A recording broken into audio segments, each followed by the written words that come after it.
Ang maiinit na balitang dapat niyong tutukan sa One North Central Luzon ngayong Lunes. Huli ka, SUV. Bumangga sa nakaparadang garong. Driver ng garong, tumilapon at nagulungan pa ng SUV. Magkahiwalay na insidente ng pagnanakaw sa Pangasinan sa pool sa CCTV. Libo-libong estudyante nagbalik eskwela sa iba't ibang paaralan sa Hilaga at Gitnang Luzon ngayong June 8. At One North Central Luzon at ilang personalidad kinilala sa 3rd Daluyan Media Awards. Ito ang GMA Regional TV, One North Central Luzon. Magandang hapon, ako po si Chris Zuniga. Nasa 8,000 estudyante ang nagbalik eskwela sa Mangaldan National High School, ang isa sa pinakamalaking eskwelahan sa Region 1. Narito ang report ni Sandy Salvacio. Excited daw na kinakabahan ng ilang estudyanteng nagbalik eskwela sa Mangaldan National High School ngayong araw. Kinakabahan po. Kasi po, bago pong mga classmates as teacher. Tapos wala pang masyadong kapos. Ayon sa pamunuan ng paaralan, tinatayang nasa mahigit 8,000 ang estudyanteng papasok sa Manghay ngayong school year 2026-2027. Mahigpit na ipinatupad ang bag inspection sa mga pumasok na estudyante. Hindi bababa sa 10 security personnel ang itinalaga para sa inspeksyon. Nagdagdag po tayo ng isang security guard ngayong taong ito para sa ganun ay talagang ma-assist ang ating lahat ng mga pumapasok, hindi lang mga estudyante. Kahit pasukan na, tuloy pa rin ang enrollment hanggang Biyernes. Wala raw problema sa bilang ng silid-aralan, pero may kakulangan daw sa bilang ng guro. Ang nilagay po namin, for the meantime, nilagyan namin ng Miss X and Miss Y. Kukuha po kami sa ibang mga year level ng medyo kulang sila ng load. 16 pang guro ang kailangan sa junior high school. Nasa 10 guro rin ang kailangan sa senior high school. Ang nakikita kong problema is yung kanilang specialization. Overall, kulang pa rin po talaga tayo. Kasi ang class size po natin ngayon ay umaabot pa rin sa 50 ang isang section. Kasama si Henry Duminsil, Sandy Salvacio, One North, Central Luzon. Ilang silid-aralan ang lubog sa baha at hindi mapakinabangan ngayong pasukan sa Kaduang Tete National High School sa Macabebe, Pampanga. Yan at iba pang balita sa pagtutok ni CJ Torida. Baha ang sumalubong sa unang araw ng pasukan sa isang paaralan sa Macabebe, Pampanga. 5 silid-aralan sa Kaduang Tete National High School ang hindi na mapapakinabangan dahil lubog sa baha. Tinatayang na sa mahigit 1,000 ang mag-aaral doon ngayong school year. Humingi na ang pamunuan ng paaralan ng karagdagang classroom sa LGU at national government. Sa ngayon, nagpapatupad muna ng shifting dahil sa kakulangan ng classroom at dami ng mga estudyante.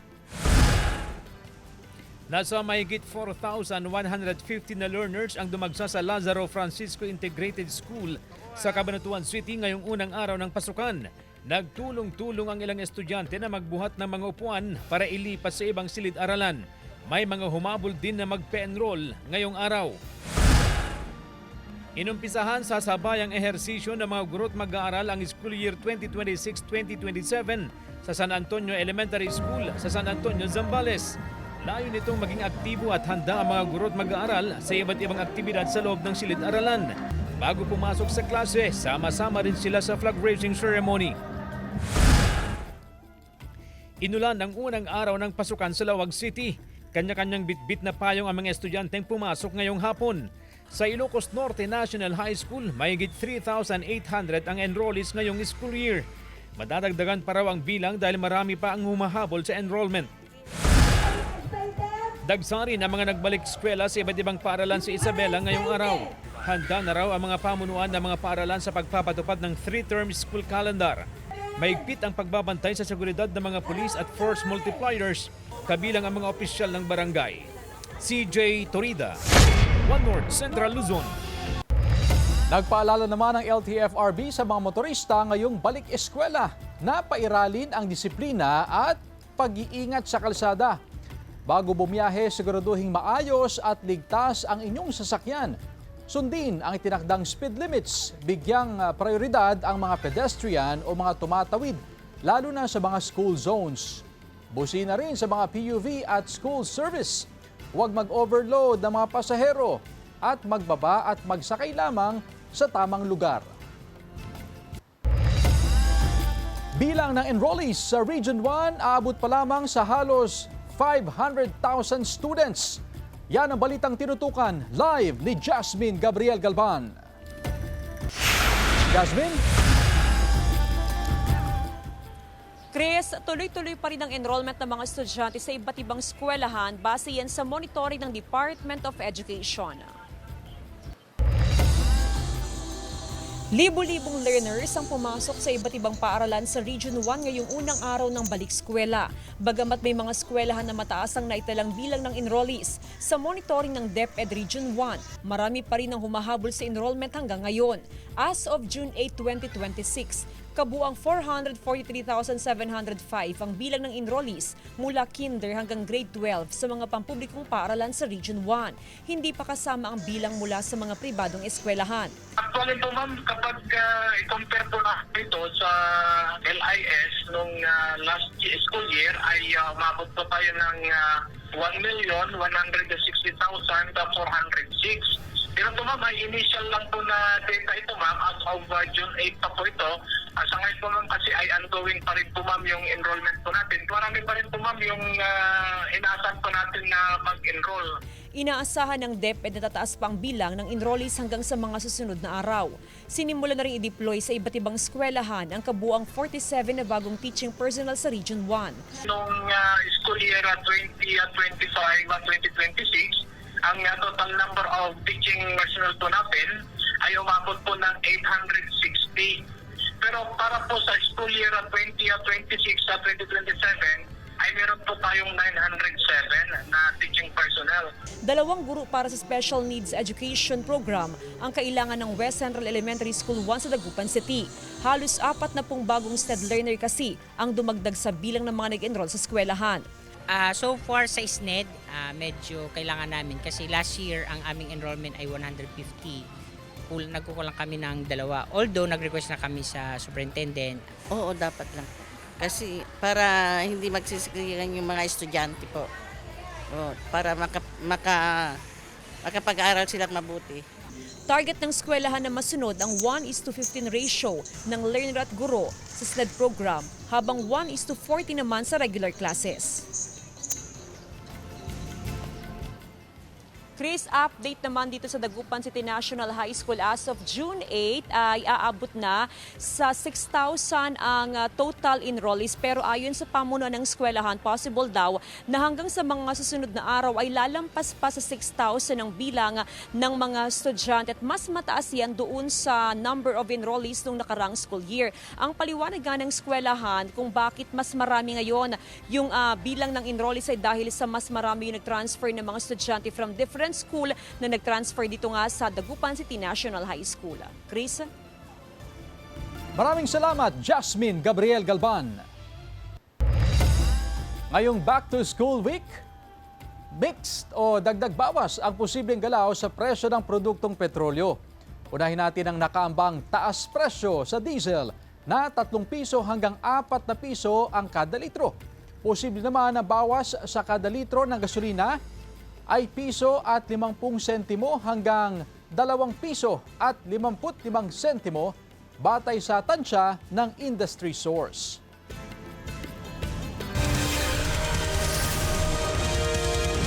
Ito ang GMA Regional TV, 1 North Central Luzon.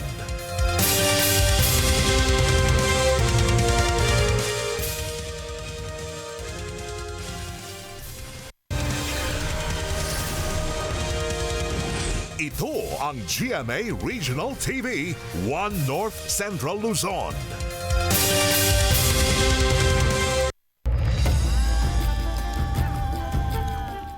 Sa kuha ng CCTV na hawak ng Bugalyan Police, makikita ang pagbangga ng SUV sa isang nakaparadang garong sa kahabaan ng National Highway na bahagi ng barangay Salasa, Bugalyan, Pangasinan. Sa lakas ng impact, tumilapon ang driver ng garong at nagulungan pa ng SUV. Kasalukuyang nasa ospital ang 33 anyos na driver ng garong at nakatakdang sumailalim sa operasyon. Sinisikap ng GMA Regional TV na makunan siya ng pahayag. Patuloy naman na pinaghahanap ng otoridad ang driver ng SUV. Diretso yung ginagawa nating backtracking upang sa ganon ay makakuha tayo ng pagkakakilanlan or makuha natin yung plaka ng sasakyan na nakabangga.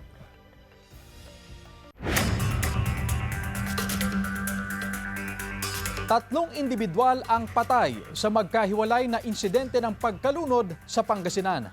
Naka-alerto, Sandy Salvacio.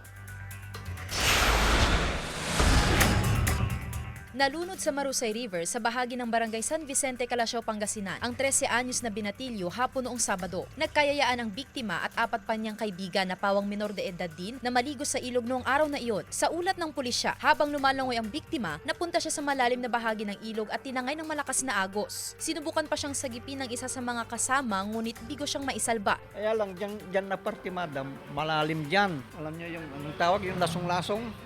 Yung parang ipo-ipo sa ilalim, malakas dyan. Umaga na kahapon nang matagpuan ang bangkay ng biktima matapos lumutang ilang metro ang layo mula sa lugar kung saan sila naligo. Nalunod din sa Agno River sa bahagi ng Barangay Galaw, San Carlos City, Pangasinan ang 19 anyos na binata hapon noong Biyernes. Kasama ng biktima ang ilang kaibigan na naliligo sa ilog nang mangyari ang insidente. Habang sila po'y lumalangoy, ito pong biktima ay napunta sa isang malalim na bahagi ng ilog at nakaranas ng mamumulikat. Dahilan upang siya ay mahirapang makaahon at tuluyang malunod po. Dakong alas 5 ng umaga kahapon nang madiskubreng inanod ang bangkay ng biktima sa Barangay San Jose, Aguilar, Pangasinan.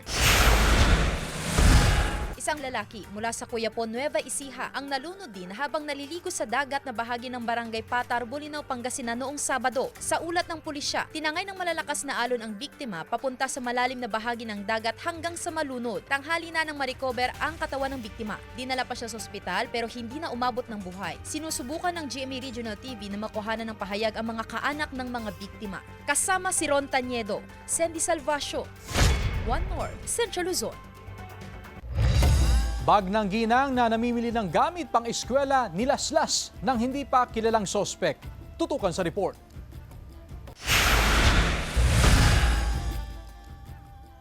Nilaslas ang bag ng 33 anyos na ginang habang nasa downtown area sa Dagupan City. Mula sa loob ng bag, tinangay ng hindi pa nakikilalang kawatan ang pitaka naglalaman ng 5,000 pisong halaga ng pera. Pambili raw sana ng sapatos at ipapanggamit pang eskwela ng mga anak ng biktima. Napansin na raw ng biktima na may nakasunod sa kanyang lalaki habang siya'y nasa bahagi ng A.B. Fernandez Avenue. Pero hindi raw niya naisipan na masama ang lalaki. Huli na mapansin ng biktima na nalaslas na ang kanyang bag. Nandun na po pala yung lalaking nasa likodan ko po yun. Sinusundan na po ako. Nung nasa counter pa pala ako, nandun din yung lalaking yun.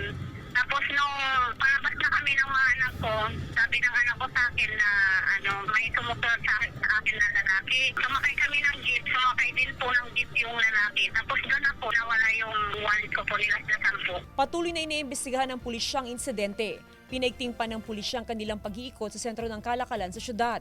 Dapat maging aware po tayo sa paligid natin. Lalo na mayroon pong opportunity, lalo na pasukan na po ngayon, yung mga lawless element natin na gumawa ng krimen. Pinalalahanan ng pulisyang publiko na maging alerto sa lahat ng pagkakataon. May mga tao kasing disenteng tignan pero isa palang kawatan.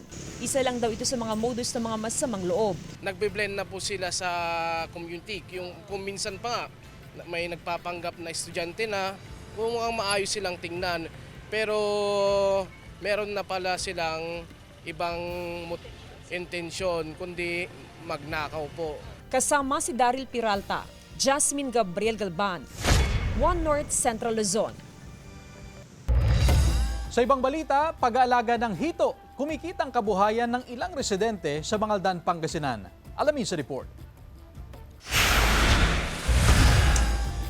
Ngayong mataas ang presyo ng bilihin, kanya-kanyang paraan ng ilan sa paghahanap buhay. Ang ilang residente sa Barangay Alitaya, Bangaldan, Pangasinan, sinubok ang industriya ng pag-aalaga ng hito. Low maintenance kasi ang pagpapalaki ng hito kaysa sa ibang mga isda. Si Tatay Rodel, first time mag-alaga ng hito. Ang pagkakakitaang ito, ginawang posible sa tulong ng BIFAR na libreng nagbigay sa kanya ng 1,000 catfish fingerlings at sako ng feeds. Sa tulong din ng pagtuturo sa amin ng BIFAR sa LGU Bangaldan natin, Yun, maski may natutunan din tayo, ma'am. Yung madaling alagaan, pagkatapos madaling kasing lumaki. Sa baboy, nakakon tayo, ma'am, na nalugi. Kabilang si Tatay Rodel sa benepisyaryo ng Pond Culture Catfish Project ng ahensya. Bali, ang ipro-provide po ni beneficiaries is yung area po, yung pan na minimum po na 100 square meter po na pan. Upang mapaghandaan ang bahagyang paglaki ng mga hito, pansamantalang lilinisan at gagawing fish pond ni Tatay Rodel ang isang kulungan ng baboy. Mababa pa kasi ang tubig ng hinukay nitong earth pond kung saan sila ililipat. Dumedepende pa ito sa tubig na inilalabas ng irigasyon sa kanilang barangay. Nakaalalay rin ng LGU sa paghahanda ng mga catfish growers sa bayan. Case po ng beneficiaries po natin na napili nila is parang first time po ata nila. Though may mga ibang knowledge din po sila about doon sa hito culture. Makalipas ang 4 na buwan, pwede nang i-harvest at ibenta ang mga alagang hito. Kasama si Daryl Peralta, Sandy Salvacio, One North, Central Luzon.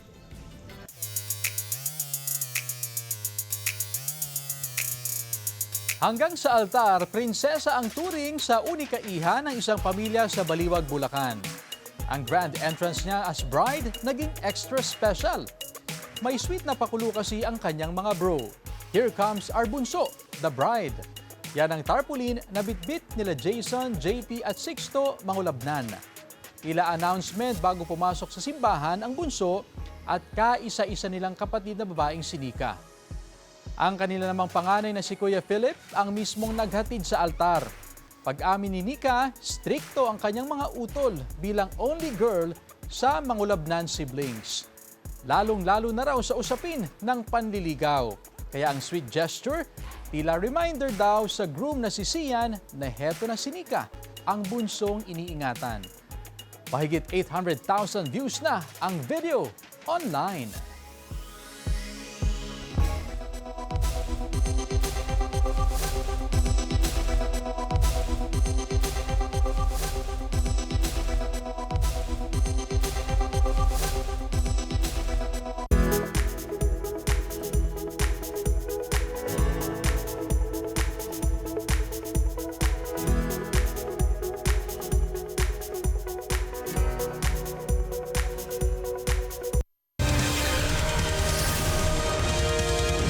Ito ang GMA Regional TV, One North Central Luzon.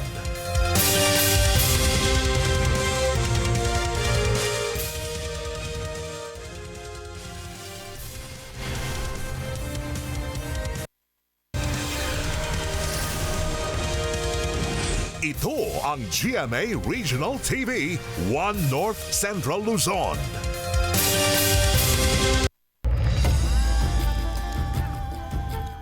Magkahiwalay na insidente ng pagnanakaw na itala sa Mangaldan at Mapandan, Pangasinan. Tutukan sa report. Sa kuha ng CCTV, makikita ang lalaki sa labas ng isang tindahan sa Barangay Malabago, Mangaldan, Pangasinan. Madaling araw noong Miyerkules. May takip sa mukha ang lalaki na tila nagmamanman. Hindi na nakuhanan ng CCTV pero pumasok daw ang lalaki sa loob ng tindahan. Tulog daw noong mga oras na iyon ang mag-asawang may-ari at nagbabantay sa loob ng tindahan. Inakyatan niya, ma'am, yung tricycle po na nakaparking doon. Parang naging hagdan niya po yun. Natangay ng kawatan ang pera sa loob ng tindahan na aabot sa mahigit 3,000 pesos. Ang nangyari noon, 245, kaya talagang binabantayan ata kami ng mga kawatan. Kaya ang ginagawa namin, nag-iba kami ng strategy na para hindi nila malaman kung nandito pa yung mga bantay o wala na. Hindi pa na-i-report sa PNP ang insidente, kaya't nananawagan ng mga otoridad na idulog sa kanilang himpilan ang mga kahalintulad na insidente para sa agarang aksyon. Nagbabala ang mga otoridad sa bagong modus ng mga kawatan tulad ng ginawa sa ginang na ito sa Mapandan, Pangasinan noong nagdaang Lunes. Sa CCTV, makikita ang dalawang lalaki na kinakausap ang ginang sa loob ng kanyang bahay. Ilang sandali pa, nagsimula na ang pambubudol. Makikitang pinatanggal ang kwintas at hikaw ng ginang, saka ito inilagay sa loob ng isang container. Kinakausap daw ng lalaki ang ginang at habang hindi siya nakatingin, dito na kinuha ng kasabwat ang container na pinaglagyan ng alahas at pinalitan ng ibang container. Umalis din daw ang dalawang lalaki.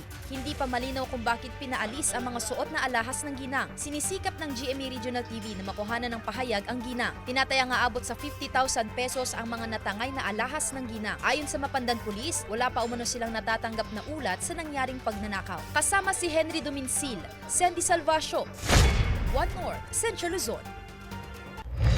Naglabas ng bagong guidelines para sa class suspension ang Department of Education. Sa DepEd Order No. 14, makikipag-ugnayan ang school heads sa Schools Division Superintendent at lokal na pamahalaan para sa granular class suspension. Ibig sabihin nito, tukoy kung anong klase o baitang lang ang apektado at kailangan magkansela ng pasok. May 4 na level ng pagtugon ang mga paaralan kung may kalamidad, sakuna, gulo o krisis sa kalusugan. Level 1 ang hayo o continue. Tuloy daw ang face-to-face classes kung ligtas ang mga mag-aaral at guro. Level 2 ang hinay o ease in kung kailangan may minor class disruption. Kaya itutuloy ang pag-aaral sa flexible na pamamaraan. Pwedeng online synchronous classes at modules. Hinga o check-in ang level 3, kung saan naman mas prioridad ang well-being ng mga guro at mag-aaral. Level 4 ang hinto o stop. Tigil muna lahat ng uri ng pag-aaral dahil sa panganib sa komunidad. Manager ng isang subdivision developer arestado matapos mahuling tumanggap ng 1.5 billion pesos sa kabila ng cease and desist order. Naka-alerto CJ Torida.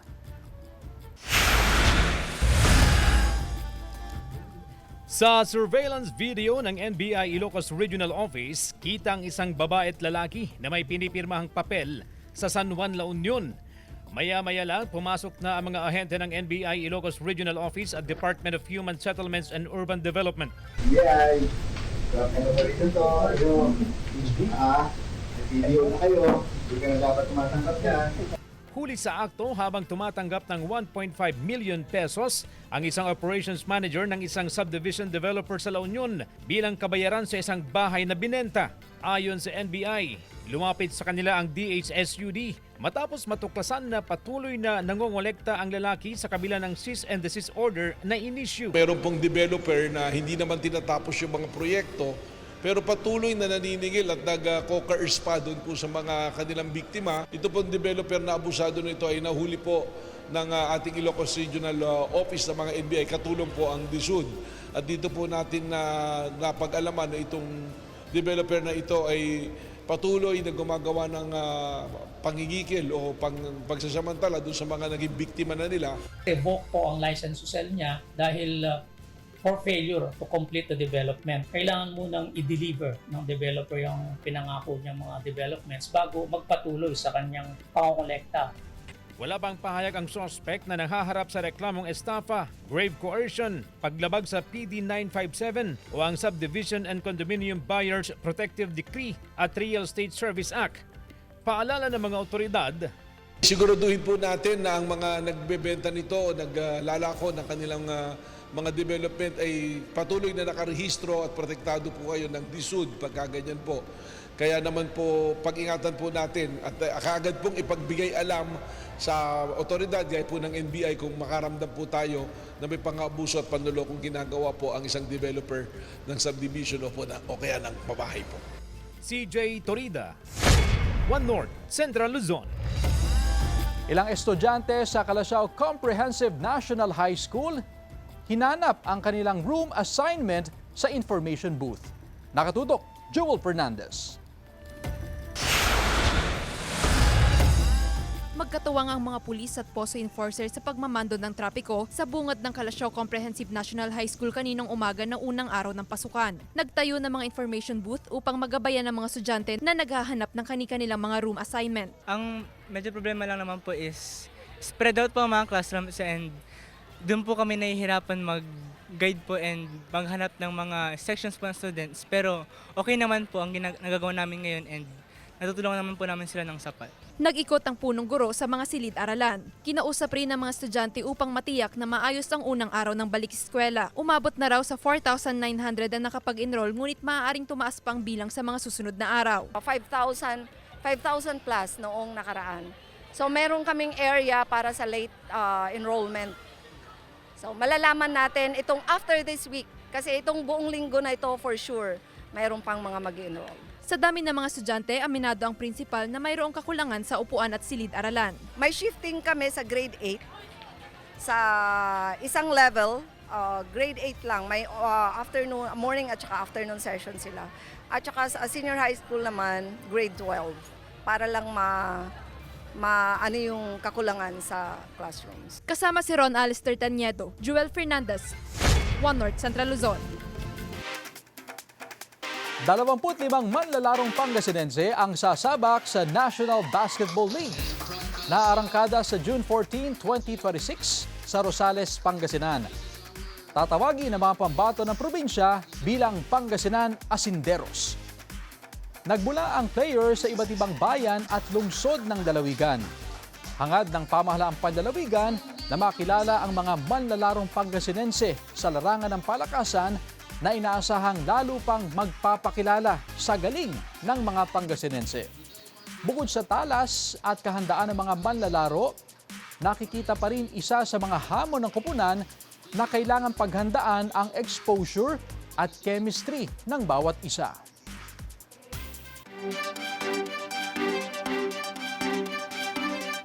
One North Central Luzon at ilang personalidad sa pagbabalita kinilala sa 3rd Daluyon Media Awards. Tunghayan sa report.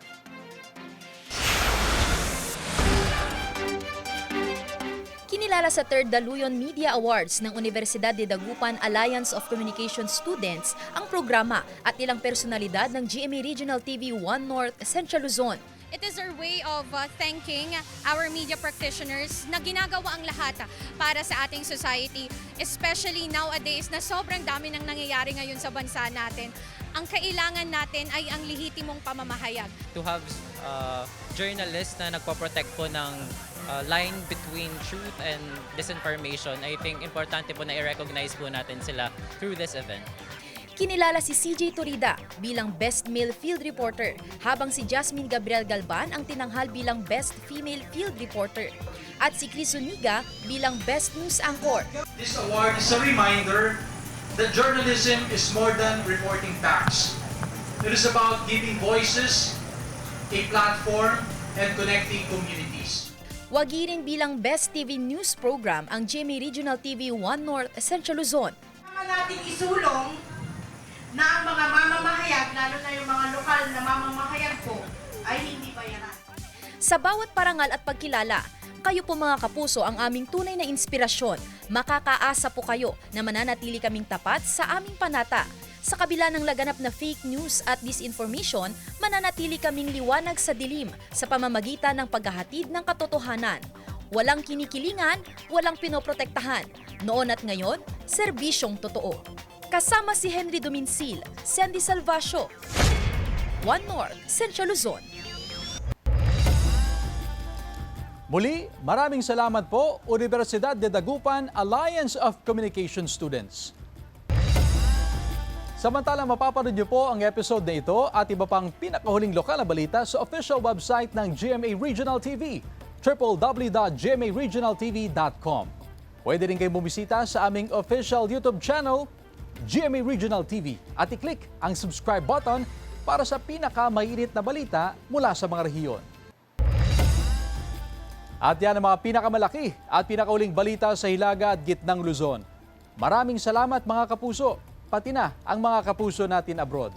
Ako po si Chris Zuniga. Kami ang GMA Regional TV, One North Central Luzon. Walang kinikilingan, walang pinoprotektahan. Noon at ngayon, serbisyong totoo.